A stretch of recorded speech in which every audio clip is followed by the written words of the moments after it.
श्री राधे कार्तिक महत्तम अध्याय 25। सुना प्रश्न ऋषियों का और बोले सूत जी ज्ञानी 25वें अध्याय में सुनो श्री हरि की सच्ची वाणी।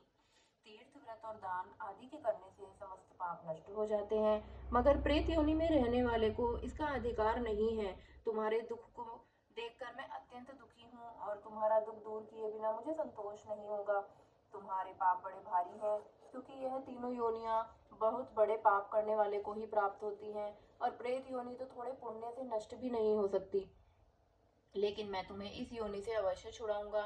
इसीलिए मैंने जो कार्तिक का व्रत किया है, इसका आधा पुण्य तुम्हें देता हूँ, क्योंकि यज्ञ दान तीर्थ सबके सब निश्चय ही कार्तिक व्रत के पुण्य के समान नहीं है।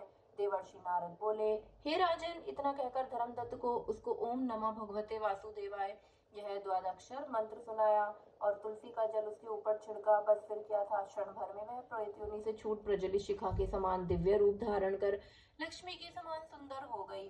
तब वह धर्मदत्त को दंडवत करके प्रसन्नता से गदगद होकर बोली, हे ब्राह्मण, आपके आशीर्वाद से मैं इस घोर नरक से छूट गई हूँ।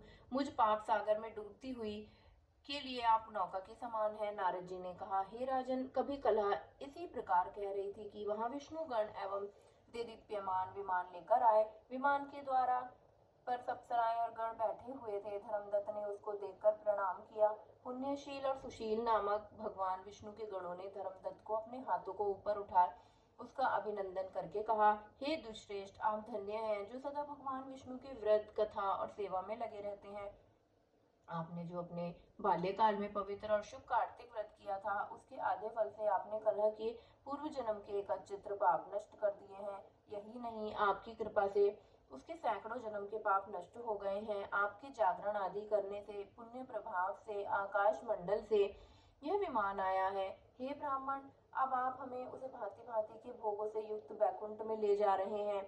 आपके दान पुण्य के प्रभाव से यह भगवान विष्णु के पास रहेगी। आप भी इसी जन्म के बाद अपनी दोनों स्त्रियों सहित बैकुंठ में श्री विष्णु जी के पास रहोगे और मुक्ति प्राप्त करोगे। हे दया सागर, वे मनुष्य धन्य हैं और जन्म उन्हीं का फलीभूत है और जिन्होंने तुम्हारी तरह श्री विष्णु जी की भक्ति की है, क्योंकि भगवान श्री विष्णु अपने भक्तों को भला क्या नहीं देते।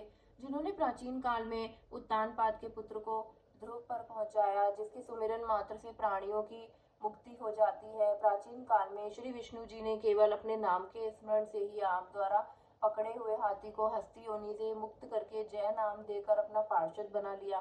तुमने उसी विष्णु की सेवा की है, इसीलिए तुम अपनी दोनों स्त्रियों सहित 1000 वर्ष तक भगवान श्री विष्णु के पास निवास करोगे। जब तुम्हारा पुण्य क्षीण हो जाएगा, तब तुम सूर्यवंश में अपने दोनों रानियों के साथ राजा दशरथ के नाम से प्रसिद्ध होवोगे, तथा यह कलह तुम्हारे आधे पुण्य की भागीदारी होते के नाती तुम्हारे तीसरी भार्या होगी। वह भगवान विष्णु पुत्र के रूप में तुम्हारे पास रहेंगे और देवताओं का कार्य करेंगे। श्री विष्णु जी को प्रसन्न करने के लिए वाले कार्तिक व्रत से अधिक महत्वपूर्ण यहाँ दान और तीर्थ आदि और कोई भी नहीं है। हे दया सागर, तुम धन्य हो, क्योंकि तुमने जगत गुरु भगवान श्री विष्णु को प्रसन्न करने के लिए कार्तिक मास का व्रत किया है, जिसके आधे पुण्य के फल की भागीदार कलह है। इस समय हम इसे अपने साथ विष्णु लोक में ले जा रहे हैं। श्री राधे राधे।